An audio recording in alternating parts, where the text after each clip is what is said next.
Canada. Keep on watching.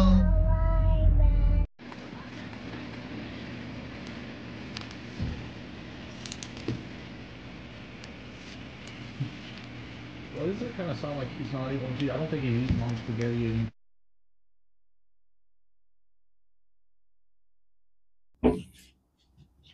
Hello mga kakikoy ko. Samahan nyo ako magpalit tayo ng battery. Alright. Remote battery. Alright. Lagi kong sinasabi, I'm not an expert but I know how to do it. Ano na to? Almost 4 years na. So kailangan natin. Alright. Ang gamit ito lang, blade. Diba?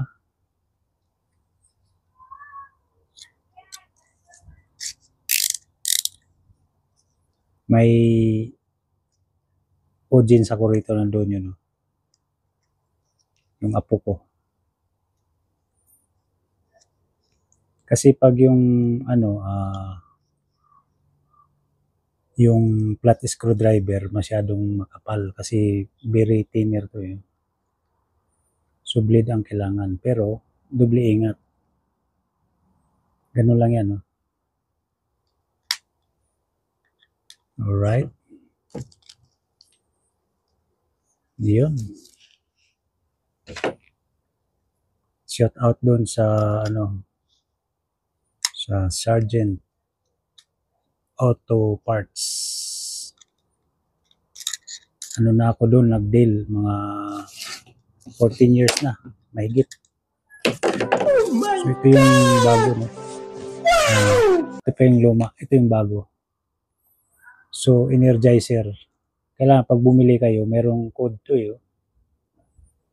Ang code niya ay 213. So kailangan dito 213 din. Kahit anong brand, pero 213. Alright.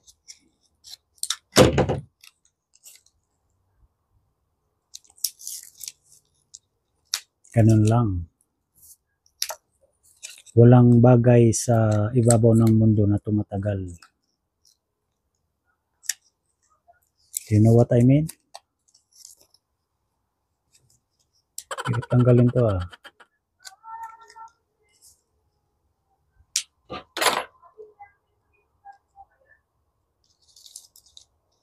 Hirap tanggalin.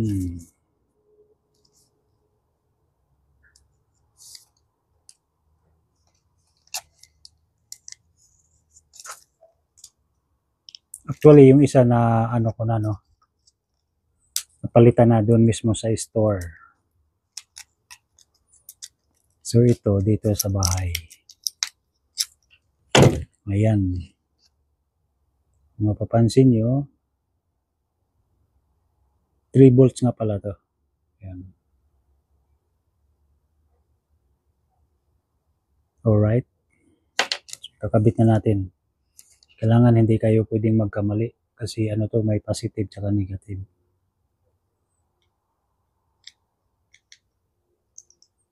Madali lang palitan to para ka lang naglalaro.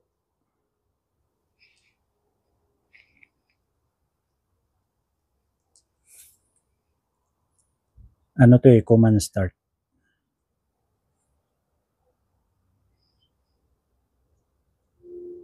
Kailangan align yung niya. No?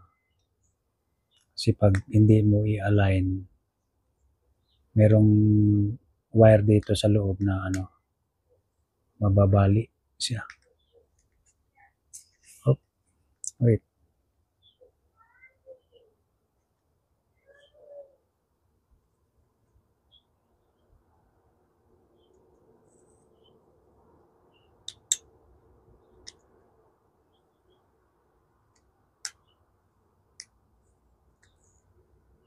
Maglalak to. Yan.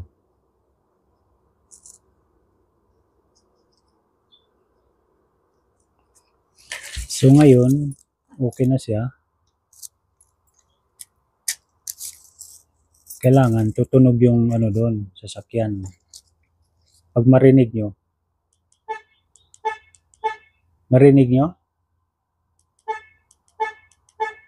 so i-start natin.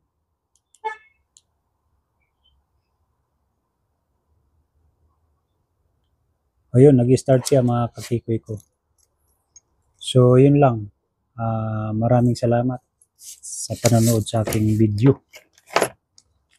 Alright. Bye-bye. Ang presyo nga pala nito, yan o. Sergeant. Ang presyo nga pala nito, 425. Price list. Dalawa binili ko, no? Quantity 2. Tapos yung binayaran ko na lang 250. So, $5 dalawa.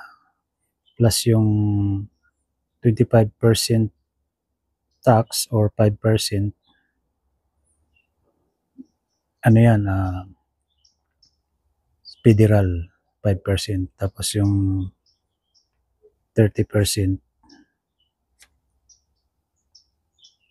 PST or provincial sales tax. Alright. Alright. Thank you. Bye-bye.